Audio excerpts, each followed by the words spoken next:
The rain had been falling for 3 days straight when Gareth Holt finally noticed the fence post leaning wrong near the north edge of his land. He pulled on his boots, grabbed a hammer and a fistful of nails, and walked out into the mud without much thought. Fences did not fix themselves, and out here, on a colony world still half wild, a broken fence could mean losing a whole season's worth of crops to grazing animals that wandered in from the tree line. The settlement he lived in was small, tucked against a stretch of forest that the local alien farmers called the Old Ground. Nobody went past the tree line unless they had to. The Old Ground belonged to the wild things, and the wild things did not share it kindly. Gareth had heard the stories, the way the older aliens spoke about the forest in low voices, like it might be listening. He never paid it much mind. He had crops to grow and a farm to keep standing, and ghost stories did not put food on the table. He was halfway through hammering the new post into place when he heard it. A thin, broken sound, somewhere between a whimper and a cry, carried faint on the wind from the trees. He stopped hammering and stood still, listening. The sound came again, weaker this time. Most men would have gone back inside. The rain was cold, the light was fatting, and whatever was making that noise was clearly not human, not local, not anything he understood. But Gareth had spent his whole life around animals, and there was something in that cry he recognized without needing words for it. It was the sound of something small and hurt and alone. He left the hammer on the fence post and walked toward the tree line. The forest floor was slick with mud and fallen leaves, and the trees here grew taller and closer together than anywhere else on his land. He pushed through low branches, following the sound, until he found it curled beneath the roots of a fallen tree. It was an animal, though not one he had ever seen up close. It had 4 legs, a thick coat of dark fur matted down with rain, and a build that reminded him of something between a wolf and a young bear, broad-shouldered even as a cub, with claws already sharp enough to draw blood if it wanted to. Its eyes were half closed, and one of its front legs was tucked awkwardly against its body, clearly hurt. Gareth crouched down slowly, keeping his movements small. The cub's ears flattened and it let out a low, frightened growl, but it did not have the strength to do much more than that. He could see its ribs through the wet fur. It had not eaten in a long time. He knew what his neighbors would say. He had heard it before, whispered over fence lines and market stalls, about the beasts that lived in the old ground. They called them the unbound, animals that grew too large, too strong, and too clever to ever be tamed. Every alien farmer in the settlement believed the same thing, that raising one from a cub was an act of madness, because sooner or later the beast would remember what it was and turn. Gareth did not much care what they believed. He looked at the shivering cub in front of him, and he saw an animal that would die in the mud before morning if he left it there. That was the only thing that mattered to him right then.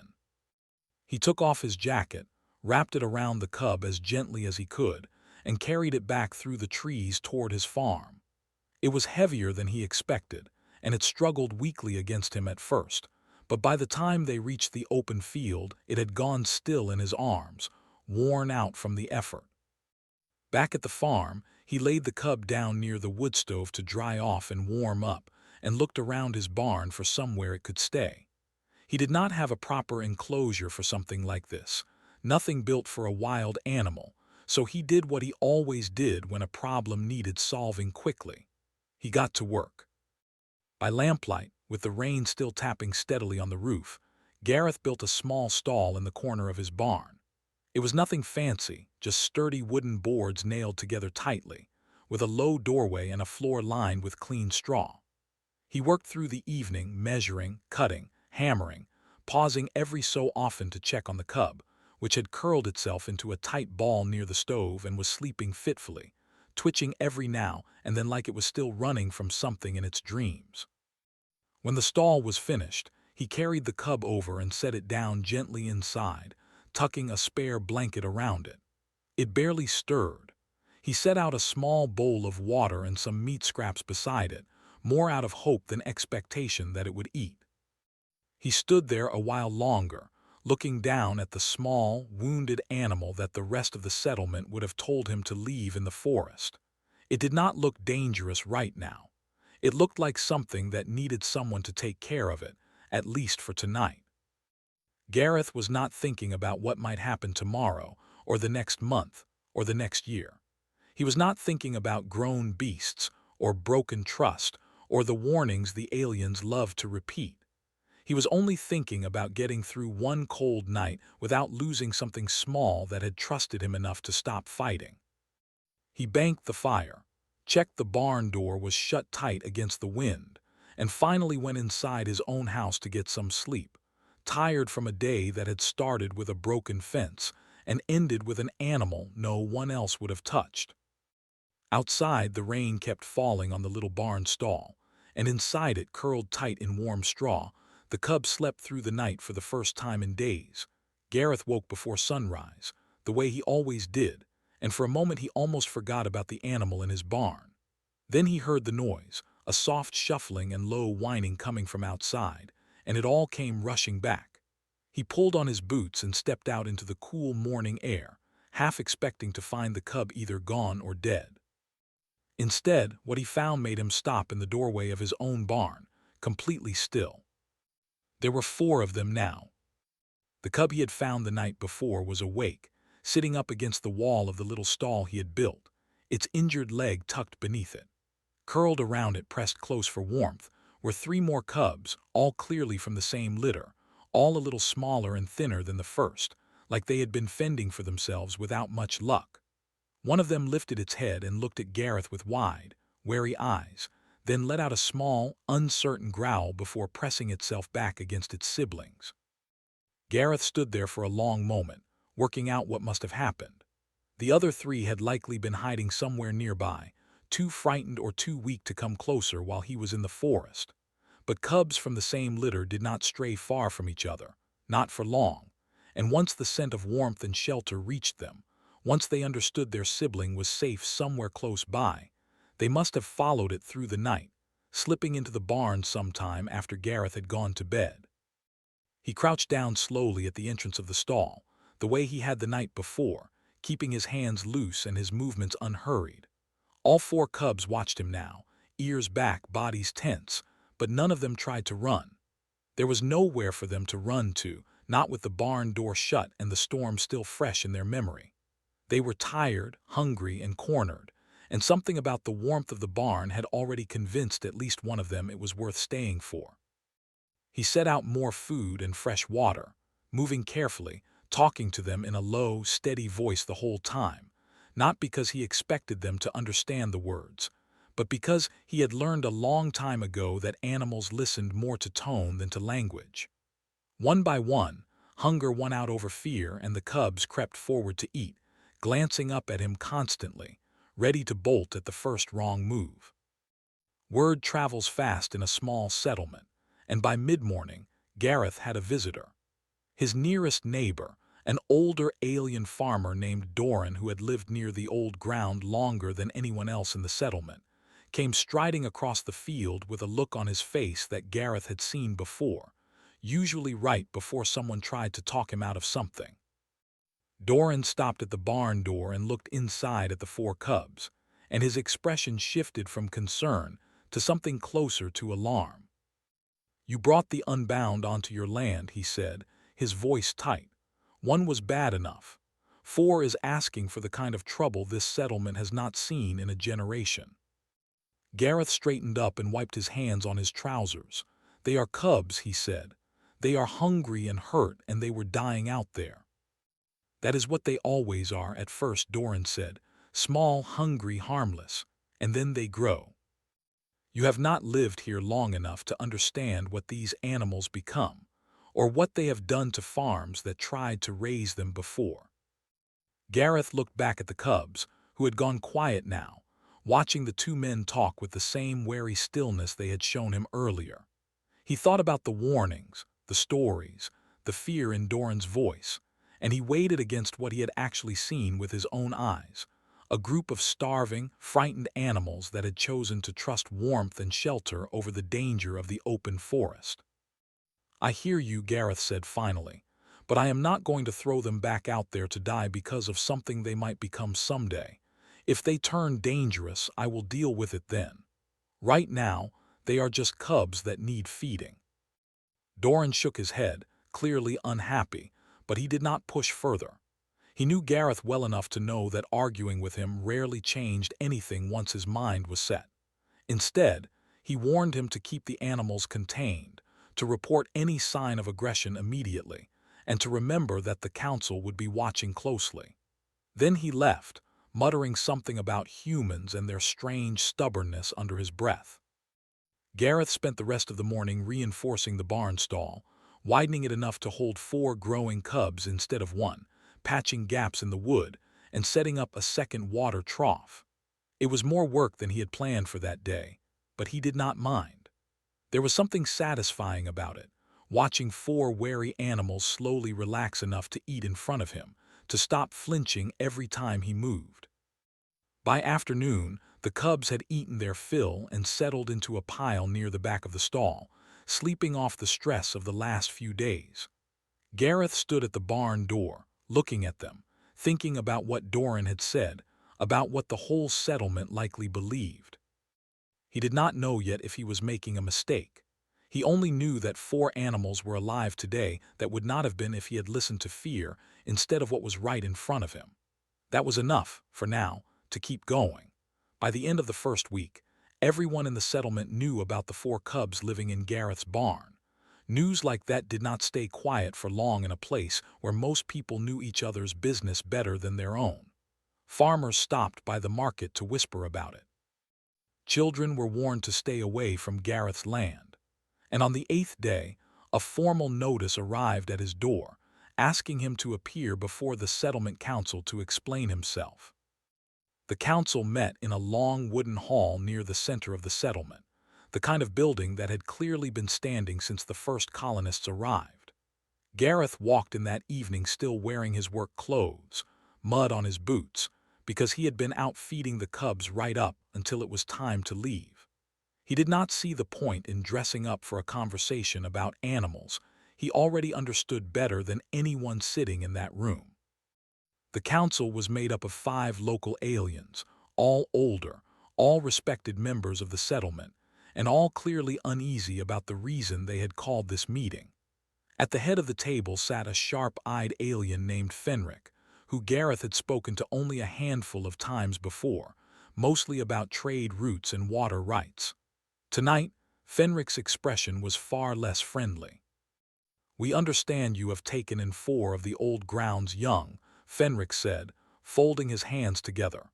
"We need to understand your intentions, and we need you to understand ours." Gareth nodded slowly. "My intention is to raise them," he said plainly.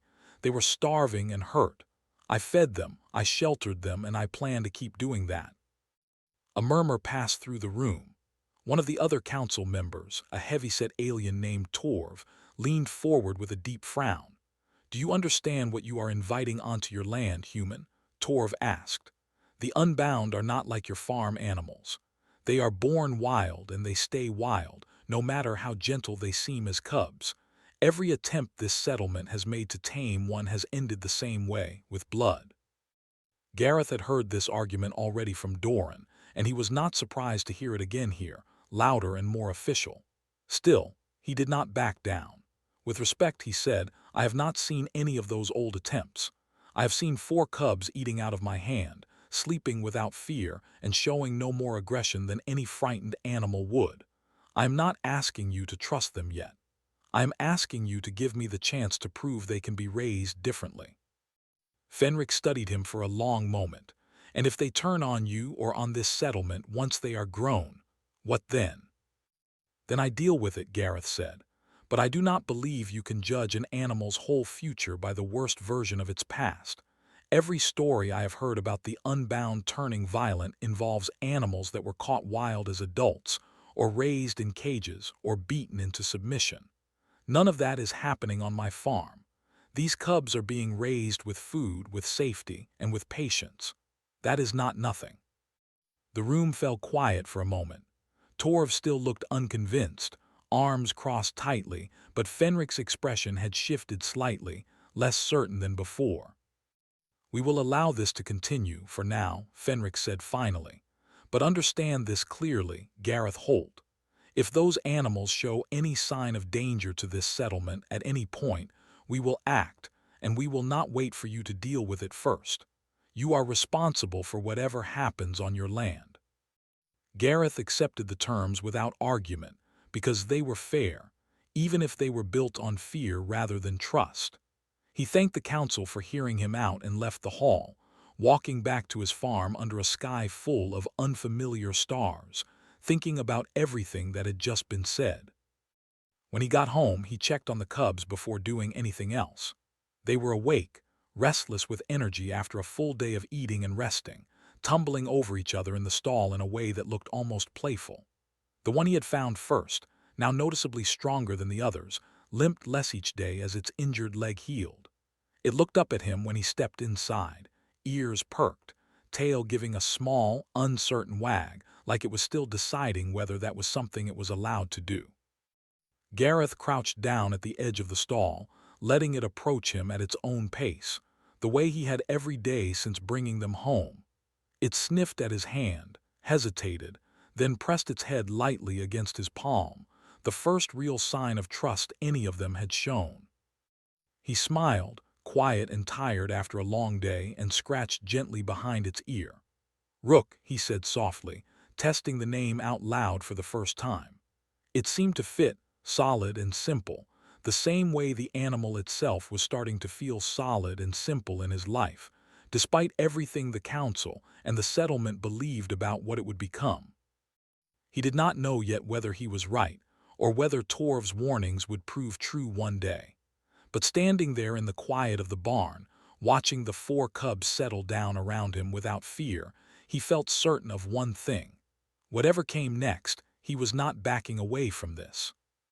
Outside, the settlement slept uneasily with its new arrangement, and inside the barn, 4 young lives grew a little more used to trusting the man who had chosen to save them. Months passed quickly on the farm, faster than Gareth expected, measured mostly by how much bigger the barn stall had to become each time he rebuilt it. What had started as a small shelter for one injured cub was now a proper enclosure, reinforced with thick timber, and a fenced yard outside it, because the 4 animals living there had stopped being small a long time ago. Rook had grown the fastest, now standing taller than Gareth's waist at the shoulder, with a broad chest and powerful legs built for running down prey twice its size. Its littermates were not far behind, each one developing its own personality as it grew.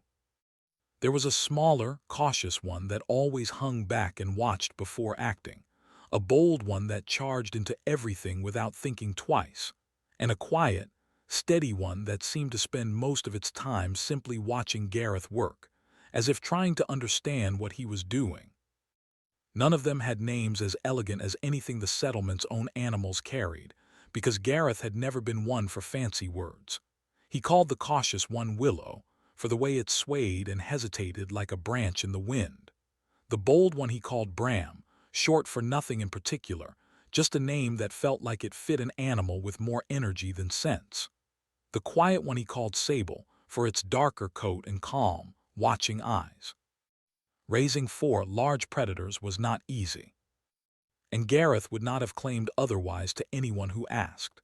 It took hours each day, feeding them enough to match their growing size, training them to respond to simple commands, and slowly teaching them the boundaries of the farm, what was theirs to guard and what was not theirs to touch. He never once raised a hand against them, not even when Bram knocked over a fence in a fit of excitement, or when Willow's fear turned to a defensive snap during a thunderstorm. He had learned long ago that fear taught an animal to strike first and think later, while patience taught it to trust the person correcting it. Slowly, that patience began to show results the whole settlement could see. By the time autumn came, the 4 beasts had become an unmistakable part of daily life on Gareth's farm, and impossible for anyone in the settlement to ignore. Traders passing along the main road would slow their carts just to watch the animals move through the fields, powerful and fast, yet somehow calm, following Gareth's simple hand signals without hesitation. Children who had once been warned to stay far away from his land now snuck closer to the fence line, just to catch a glimpse of Rook lying in the sun like an oversized, sleepy watchdog. Doran, the same neighbor who had warned Gareth so seriously months earlier, found himself stopping by more often than he probably meant to, standing at the fence and watching the beasts work the fields alongside Gareth, herding stray livestock back into their pens with startling precision. "It is not natural," Doran admitted one evening, arms crossed as he watched Sable calmly nudge a wandering farm animal back toward its enclosure. "But I will admit, it does not look like the stories either." Even Fenric, the council leader who had first questioned Gareth's judgment, came by unannounced one afternoon under the excuse of checking on settlement regulations. He stood at a careful distance from the fence, watching as all four beasts responded instantly to a single low whistle from Gareth, falling into a loose formation around him without any visible command beyond that single sound. "They obey you completely," Fenric said, something like surprise in his voice. "They trust me," Gareth corrected. "That is different from obeying. I have never forced them to do anything. I ask, and they choose to listen, because nothing bad has ever come from listening to me." Fenric did not have a response to that, not immediately. He watched a while longer, then left without further comment, though Gareth noticed he came back more than once after that, always with some official reason, always staying a little longer than the reason required. What none of them fully understood yet, not Doran, not Fenric, not even most of the settlement, was how deep the bond between Gareth and the four beasts truly ran. It was not built from a single dramatic moment, but from hundreds of small ones, every meal delivered on time, every scraped paw tended to gently, every night spent checking on them before sleep, every calm word spoken instead of an angry one. To the beasts, Gareth was not simply the man who fed them. He had become something closer to the center of their world, the steady point they measured everything else against. As the days grew shorter and the first cold winds of the coming season swept over the fields, Gareth stood one evening at the fence line, watching Rook, Willow, Bram, and Sable settle down together in the grass, tired from a full day of work and play. He thought back to the small, shivering cub he had carried out of the forest, and the four wet, frightened animals he had found piled together in his barn the next morning. He had no way of knowing, standing there in the fatting light, just how soon everything he had built with them would be tested in a way that would leave no doubt in anyone's mind about what kind of animals he had truly raised. For now, though, there was only the quiet satisfaction of watching four powerful, capable creatures choose, again and again, to stay close to the one person who had never given them a reason to run. The storm rolled in without much warning, the kind that farmers in the settlement usually saw coming days ahead by the way the wind shifted. But this one arrived fast and wrong, clouds stacking up over the old ground in a matter of hours until the whole sky had turned the color of old bruises. Gareth had spent the afternoon securing loose equipment and moving extra feed into the barn, working quickly as the first heavy drops began to fall. The same instinct that had once sent him out to fix a fence in the rain now telling him something bigger than an ordinary storm was coming. He was not the only one who felt it. Rook, Willow, Bram, and Sable had grown restless well before the first thunder rolled through, packing near the edge of their enclosure, ears constantly turning toward the tree line in the direction of the old ground. Gareth had learned by now to trust their instincts as much as his own, and something about their behavior tonight put a knot of unease in his chest that he could not quite explain. The storm hit hard just after dark, wind tearing at loose shutters and rain falling in heavy sheets that turned the fields into shallow rivers of mud. Somewhere beneath the sound of thunder, Gareth caught something else, a low howling carried on the wind, followed by the frightened bawl of livestock. It was coming from the direction of the settlement's central pens, the shared enclosures where several farming families kept their animals during bad weather. He grabbed a lantern and ran toward the sound without a second thought, the four beasts already moving ahead of him, faster than he could keep pace with, their instincts pulling them toward the danger before he had even fully understood what it was. What he found when he reached the pens confirmed his worst fear. A pack of wild predators, larger and leaner than his own beasts, driven out of the old ground by the violence of the storm, had broken through the outer fence and scattered the livestock in a panic. Farmers were shouting, trying to hold torches and weapons steady in the wind and rain, but they were badly outmatched, more concerned with protecting themselves and their families than driving off a pack of desperate, storm-crazed predators. Doran was there, along with several others Gareth recognized, all of them backed against the wall of a storage shed, as three of the wild predators circled closer, teeth bared, driven by hunger and the chaos of the storm rather than any real strategy. It was clear the settlement's defenses, built mostly to handle small pests and the occasional stray animal, were never meant for something like this. Gareth did not have time to think through a plan. He simply acted, the same way he had the night he first walked into the old ground to save a crying cub, letting instinct carry him forward faster than fear could hold him back. He shouted a single command, sharp and clear even through the storm, and his four beasts responded instantly.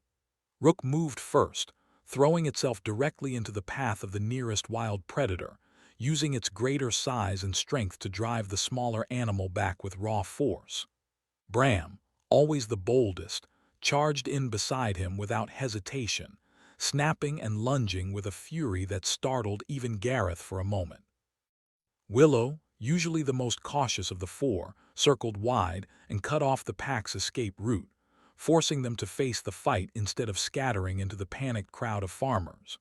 Sable stayed close to the humans and aliens pressed against the shed wall, positioning itself as a final line of defense, calm and steady, even as chaos exploded around it. The fight that followed was fast and brutal, lit only by flashes of lightning and the shaking beams of dropped lanterns. Gareth stayed close, shouting directions where he could, pulling a fallen farmer out of harm's way when one of the wild predators broke past Willow's guard for a moment. His hands were shaking, his heart pounding, but he did not once consider running. Not while his animals were out there fighting for people who, only months earlier, had wanted them destroyed. It was Rook who finally turned the tide, driving the largest of the wild predators back with a combination of size and sheer refusal to yield, until the animal, exhausted and outmatched, broke away and fled back toward the tree line with the rest of its pack following close behind, choosing survival over a fight they could no longer win. The storm raged on for a while longer, but the immediate danger had passed. Farmers slowly emerged from where they had taken shelter, checking on their animals, checking on each other, and then, almost as one, turning to look at the four beasts standing protectively around Gareth, sides heaving, fur soaked and matted, but very much alive, and completely focused on the humans and aliens they had just defended. Doran approached first, his torch flickering weakly in the rain, staring at Rook with an expression that had shifted entirely from the wary distrust of months before. "They fought for us," he said quietly, almost in disbelief. "They could have run. They chose to fight instead." Gareth knelt down beside Rook, ignoring the mud and rain soaking through his clothes, and rested a hand against the animal's heaving side. "They fought for their home," he said. "This settlement is their home now, same as it is mine." No one in that crowd argued with him, not that night and not for a long time after. As the storm slowly weakened into a steady drizzle, farmers began the long work of repairing fences and calming frightened livestock, but more than one of them paused first to look again at the four exhausted beasts resting near Gareth's feet, seeing them, finally, not as the unbound of old stories, but as something the whole settlement had badly misjudged. The storm passed by morning, leaving the settlement soaked and battered but mostly whole, and the story of what had happened at the livestock pens spread through every household before the sun had fully risen.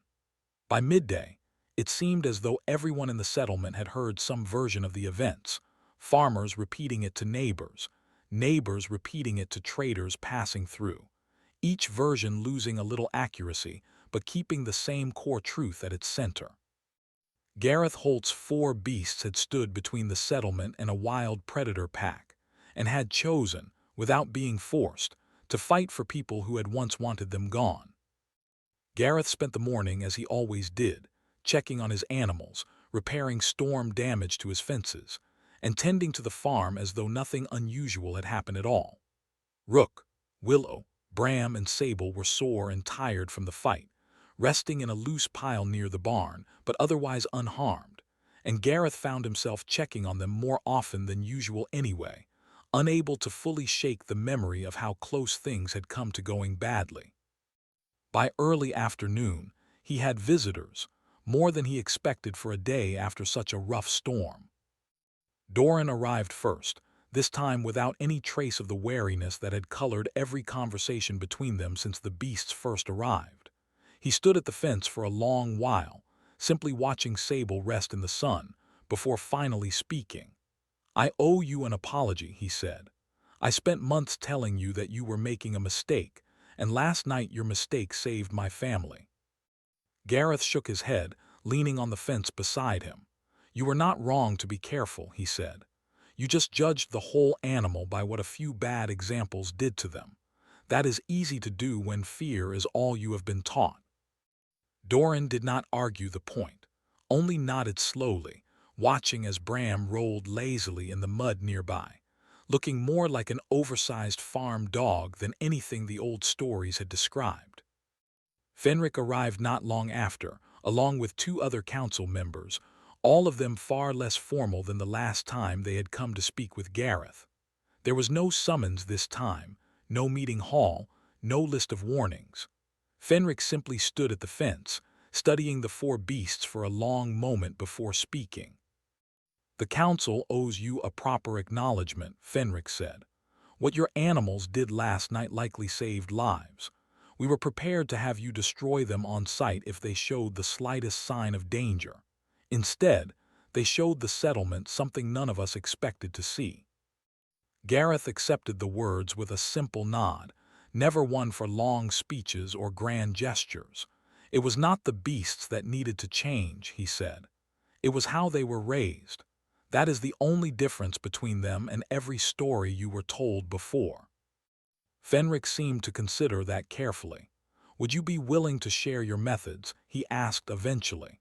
"There are other farmers in the settlement who wish to attempt what you have done, now that they have seen it can succeed." It was not the kind of request Gareth had expected, and for a moment he simply looked out over his fields, thinking about the exhausted animals resting nearby, about the long nights of patient work that had brought them to this point. He had never set out to prove anything to the settlement. He had only tried to save a dying cub, and then 3 more that followed it home. "I am not interested in being some kind of teacher," he said finally, "but if farmers want to learn, I will not turn them away. Patience is not a secret. Anyone willing to put in the time can raise an animal the same way I did."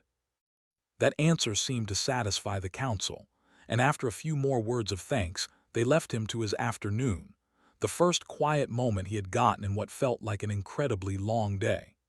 He returned to his fence work, checking each post carefully after the storm's damage, while his 4 beasts continued resting nearby, occasionally lifting their heads to watch him work, content simply to remain close.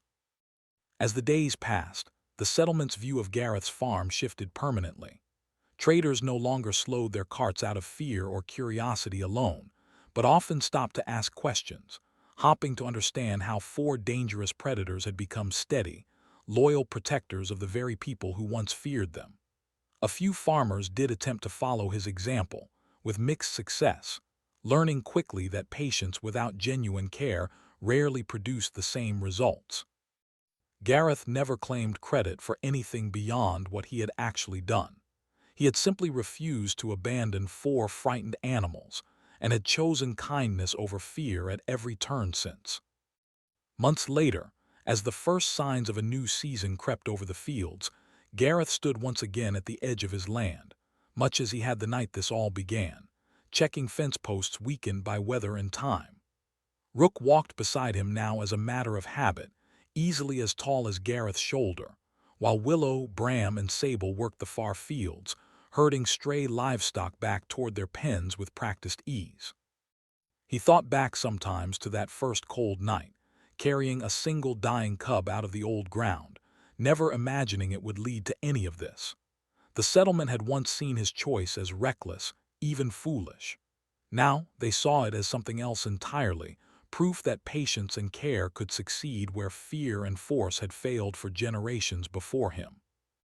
Gareth never thought of himself as anything special for what he had done. He had simply given 4 frightened animals a reason to trust, and in return they had given him, and the entire settlement, far more than anyone had expected in return.